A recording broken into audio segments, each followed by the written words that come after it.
Les amis, comme vous le savez, je suis passionné de berline allemande. C'est pour cela que pour la 3e fois sur ma chaîne, je vous présente une belle italienne, une Alfa Romeo en l'occurrence. Allez voir mes vidéos, il y a la 4C et l'Alfa Romeo Speeder de Yannick, une Dolce Vita qui enlève le haut avec plaisir. Aujourd'hui, je vous présente une 147. C'est pas une GTA, vous emballez pas, c'est pas le V6 3 litres 2 Busso. Mais le petit moteur qui est caché sous cette voiture, le petit 4 cylindres en ligne en position transversale, c'est un Twin Spark double arbre Bracam. Je vous en reparle dans quelques instants, après quelques détails esthétiques qui caractérisent cette voiture. On reconnaît la phase 1 parce qu'elle n'a pas le bandeau chromé sur l'arrière. Pour ma part, c'est celle que je préfère, y compris au niveau des optiques. Je vous en reparle dans un instant. Petite sortie inox, on reviendra sur les spécificités de ce modèle. L'aileron n'est pas d'origine, on le retrouve sur la GTA. L'Alfa Romeo 147, vous le savez, si vous avez cliqué sur la marque Alfa Romeo, c'est que vous aimez les voitures. Elle succède à la 145. Elle a été fabriquée de 2000 à 2010. Il y a eu 3 phases. Une phase 1, le modèle présenté, de 2000 à 2004, de 2000 à 2004. De 2004 à 2006, on a la phase 2. Un petit peu plus longue. Celle-ci fait 4,17 m. La phase 2 fait 4,22 m. Un poil plus statutaire. Et on a également une phase 3 qui se poursuit jusqu'en 2010. Les spécificités du modèle, à l'origine, on est en jante 16 pouces. Celle-ci est équipée de jante téléphone qui, pour ma part, je trouve, lui va très bien. Typique Alfa Romeo, jante téléphone 17. On a également, sur ce modèle, une calandre spécifique Alfa Romeo. On va passer sur l'avant. Une calandre spécifique qui rappelle évidemment l'ADN d'Alfa Romeo, avec toujours de manière extrêmement reconnaissable la plaque d'immatriculation qui est excentrée. J'aime beaucoup les optiques qui mériteraient d'ailleurs d'être polies. Bon, c'est la voiture de ma petite souris. Ma petite souris, pour ceux qui connaissent la chaîne, c'est ma caméraman, donc je ne vais pas trop critiquer. C'est du coup une voiture que je connais bien. La plaque d'immatriculation excentrée, ce qui permet de reconnaître les Alfa Romeo à des kilomètres. La couleur est typique Alfa Romeo, le rouge bordeaux avec un intérieur cuir beige. Je trouve que c'est une combinaison qui lui va particulièrement bien. La pièce maîtresse de cette voiture, c'est son moteur. Je vous le montre tout de suite. Je vais vous l'ouvrir bien évidemment. Un joli moteur, un 4 cylindres, posé transversalement avec un double arbre Bracam, ce qui lui donne une sonorité particulière. Évidemment, c'est un 2 litres, le minimum syndical. Évidemment, il y a 4 soupapes par cylindre. Et surtout, ce qui me fait énormément apprécier cette voiture, c'est qu'il n'y a pas de turbo. C'est de l'atmo, pur et dur. Alors dans le titre, j'ai mis une alternative à la Golf GTI. Inutile de rester jusqu'à la fin de la vidéo. Je vais vous donner mon avis tout de suite. Quand on voit ce moteur, quand on voit la carrosserie, quand on voit le côté fun de l'intérieur, on va en reparler dans quelques instants, la réponse est oui, c'est une vraie alternative, d'autant que ce moteur développe, encore une fois, en atmosphérique 150 chevaux, avec une jolie sonorité renforcée par la ligne inox, alors que les 150 chevaux de la Golf GTI, je vais me prendre des commentaires, il y a un turbo, et la sonorité est vraiment pas la même. Et quant à l'intérieur, c'est un peu plus monastique que le charme de cette petite latine. Vous avez compris, j'aime beaucoup cette voiture. Encore une fois, moi qui suis passionné de grosses berlines allemandes. Le défaut de ce moteur, c'est d'être un petit peu gourmand. Après, on n'a rien sans rien. On est sur une consommation d'environ 10 litres en conso moyenne. Si on tape un peu dedans, on passe vite fait à 15 litres. Les consos désignés par le constructeur, c'est 12 litres en ville et puis 7 litres sur route avec une consommation mixte de 8 litres. Je vous propose de passer à l'intérieur. Je vais monter côté conducteur. Je vais laisser ma petite souris passer du côté passager. Ah non, je vais simplement vous montrer dans un premier temps le joli pédalier aluminium, le volant typique Alfa Romeo. On a, comme je vous disais, une sellerie cuir.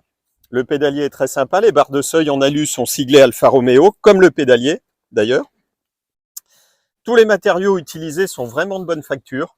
Alors, faut pas taper dessus parce que ça reste des plastiques durs, mais Au toucher, surtout après 22 ans d'utilisation, ça n'a pas bougé au niveau du soleil. Le volant n'est pas usé. C'est une voiture qui a passé les 200 000 km. On a les commandes d'autoradio. J'en profite pour vous dire que côté sono, on est très très bien servi, puisque cette version sélective dispose d'origine d'une sono Bose. Alors elle a été un petit peu modernisée, sans détruire la qualité du son, puisque l'autoradio, c'est un Alpine. Et les haut-parleurs siglés Bose sont de vrais haut-parleurs Bose de très bonne facture, avec une sonorité vraiment remarquable pour ce type de gamme. C'est une voiture qui valait à l'époque environ 1 000 € de moins qu'une Golf GTI. Qu'est-ce que je peux vous dire? 11 chevaux, 9 chevaux pour la Golf GTI, c'est l'effet turbo. Ce que je peux vous dire, oui, c'est que, regardez, pour une italienne, on n'a pas de bruit de fonctionnement, on a un amortissement à la descente de la boîte à gants, et puis surtout, je ne sais pas si vous voyez, alors on a tous les manuels de bord, voilà, ce qui prouve que les propriétaires successifs d'Alfa Romeo sont des gens extrêmement précautionneux. Achetez une Alfa Romeo. Les gens qui roulent en Alfa Romeo sont des gens qui entretiennent leur voiture, qui aiment leur voiture. C'est sûr et certain. C'est pas comme une Renault ou une Peugeot. J'ai rien dit. Et il y a même le porte-crayon, qui est un petit détail que je recherche toujours dans les voitures. Ça montre l'intérêt du constructeur, la petite touche qui respecte le client. C'était quand même une voiture qui valait 23 000 €. La finition sélective, c'est la finition haut de gamme. Elle est disponible que sur le 2 litres et sur la Select Speed. La Select Speed, c'est l'Alfa Romeo qui dispose des palettes au volant. Celle-ci ne l'a pas, c'est une 147 Twinspark de base, avec quand même une clim bizone séparée, régulateur de vitesse, un contrôle de trajectoire. Contrôle de trajectoire qui est vraiment sollicité sur route mouillée parce qu'elle ne dispose pas d'autobloquant. Petite spécificité de cette version, de ce modèle en particulier, je vous en ai parlé, la ligne inox signée Ragazon. On a également des étriers de frein avant en 330 mm qui assurent un freinage un peu plus efficace. Et puis surtout les jantes en 17. Le sticker, ce quadrifolio qui est appliqué sur l'aile, fait référence à l'ADN sportif bien évidemment d'Alfa Romeo. J'aime beaucoup aussi le sticker qui a été apposé par le précédent propriétaire, qui signifie l'arrêt durable, la vie est courte. Donc les amis, faites-vous plaisir, achetez-vous une petite Alfa Romeo 147. C'est encore pas très très bien coté par rapport à la Golf GTI, mais je vous assure que le jour où les gens vont s'énerver et vont comprendre que cette voiture mérite vraiment qu'on s'y intéresse, la cote va exploser. Rappelez-vous des Audi Quattro, des Audi 80 coupés qui n'avaient pas la cote.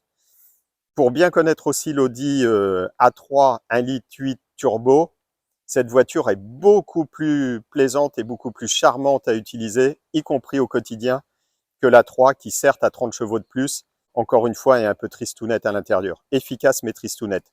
Celle-ci est vivante et pleine de charme. Préciser, déjà à l'époque, on a une ouverture électrique, ce qui est pas mal du tout. Donc commandé à la clé ou par l'intérieur. Voilà. Le coffre s'ouvre, il n'est pas très grand, 280 litres. Je pense qu'il y a du bazar dedans. J'aime beaucoup changer les vérins quand il y a des voitures comme ça d'occasion. Quand les vérins sont un peu fatigués, c'est vraiment... attention à la petite souris, je ferme le coffre. Bon, c'est suffisant pour partir en week-end. Et puis, le petit détail kitsch que j'adore de ces voitures des années 80, c'est lorsqu'on ouvre ou qu'on ferme. Alors, je ne la connais pas très bien pour ouvrir, voilà.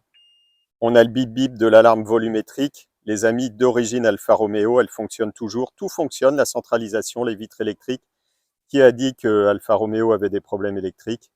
Peut-être de temps en temps au niveau des connectiques de certains voyants de tableau de bord. Mais encore une fois, 200 000 km, 22 ans. Excellente voiture. Allez, je vous emmène à bord. Au niveau comportement routier, rien à dire. C'est une voiture extrêmement précise. Le châssis est suffisamment ferme sans vous démolir les lombaires. D'autant que les sièges dans un joli cuir beige sont absolument confortables et bien conçus. Gros défaut pour une utilisation en ville de cette 147, c'est son rayon de braquage qui est absolument catastrophique. Là, les ingénieurs se sont complètement plantés puisque le rayon de braquage est de 11,50 m.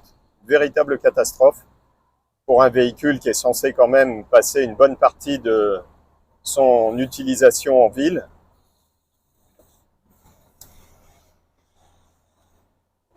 Je vais fermer les vitres pour avoir une meilleure sonorité dans l'habitacle. Voilà. Les miroirs de courtoisie, c'est clair, c'est la classe. Le ciel de toit est pas décollé, il vieillit bien. Encore une fois, comme je vous disais, les matériaux sont vraiment de bonne qualité. L'assemblage, l'accastillage laisse parfois un tout petit peu à désirer, mais il faut vraiment aller chercher la petite bête. On n'est pas loin des standards allemands par rapport à une Audi A3 ou une Golf GTI. On est largement au-dessus, en tout cas, d'une 206 S16 de la même génération. 206 S16 qui valait quasiment 5 000 € de moins. Alors, par temps de pluie, je vous disais que le correcteur d'assiette est vraiment correcteur d'assiette sûrement pas, correcteur de trajectoire est vraiment sollicité. C'est ce qui manque sur cette petite Alfa Romeo, c'est un autobloquant. Ça aurait été vraiment bienvenu, d'autant qu'elle a un comportement relativement joueur du train avant et du train arrière. À propos de train avant, c'est une pièce qui vieillit relativement vite sur ce modèle, notamment les bras de suspension supérieurs. Quand vous achetez une Alfa 147, essayez de l'acheter quand il fait froid, comme ça vous verrez si les caoutchoucs couinent, parce qu'évidemment quand il fait très chaud, même s'ils sont fatigués, ils font pas de bruit, ça c'est vrai pour toutes les voitures. On va refaire une petite ligne droite, une petite accélération.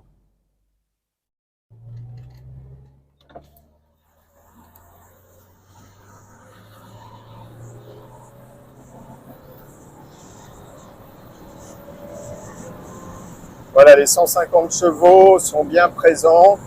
Ils sont présents à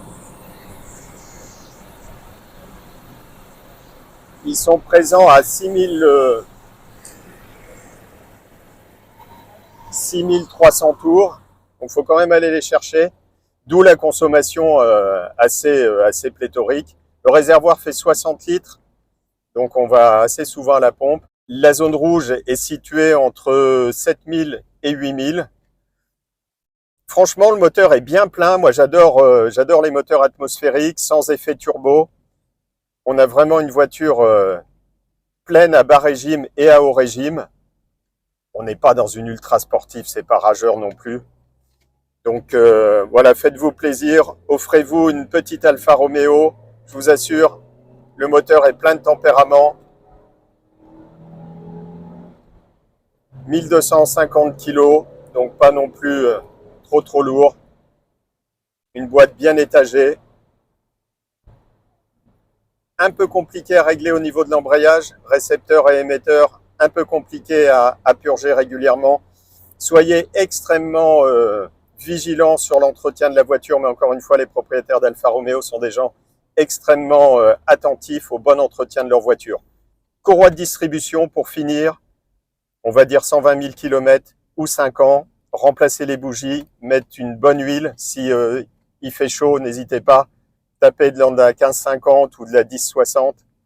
Et puis quand il fait froid, laissez chauffer. C'est une voiture qui est très longue à chauffer. Elle vous pardonnera tout quand elle est chaude. Le moteur cassera s'il est froid. C'est un vrai moteur italien. J'espère que cette petite vidéo, les amis, vous aura plu. Si c'est le cas, n'hésitez pas à liker, à mettre un petit pouce bleu, à partager la vidéo et à vous abonner à la chaîne. Une chaîne qui est une chaîne de passionnés de grosses berlines allemandes. C'est pourquoi, encore une fois, on est dans une Alfa Romeo. Allez voir mes petites vidéos sur la 4C, c'est mes toutes premières vidéos, vous allez voir, encore plus coincé qu'aujourd'hui. La vidéo de la 4C et la vidéo où je suis particulièrement détendu avec mon ami Yannick sur l'Alfa Romeo Speeder. Merci de nous avoir suivis, merci de votre fidélité. À très vite.